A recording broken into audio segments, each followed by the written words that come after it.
మాజీ ఎమ్మెల్యే జగ్గారెడ్డి ఉదారత చాటుకున్నారు. సంగారెడ్డి నియోజకవర్గంలో 5 క్యాన్సర్ రోగులకు 2 లక్షల చొప్పున తక్షణ ఆర్థిక సహాయాన్ని అందజేశారు.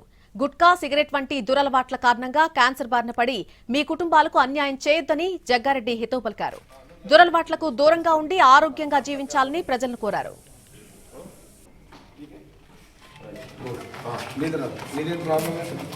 సరే, ఇదైతే దగ్గర పెట్టుకో, తర్వాత ఇంకా తక్కువ పడితే మళ్ళీ ఇచ్చేస్తాం.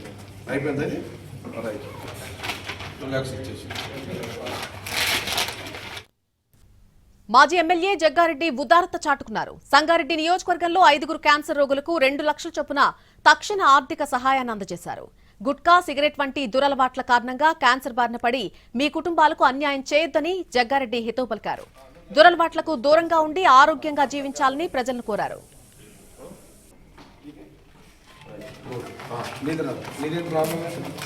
సరే, ఇదైతే దగ్గర పెట్టుకో, తర్వాత ఇంకా తక్కువ పడితే మళ్ళీ ఇచ్చేస్తాం. అయిపోయింది, రైట్, రిలాక్స్ ఇచ్చేసి.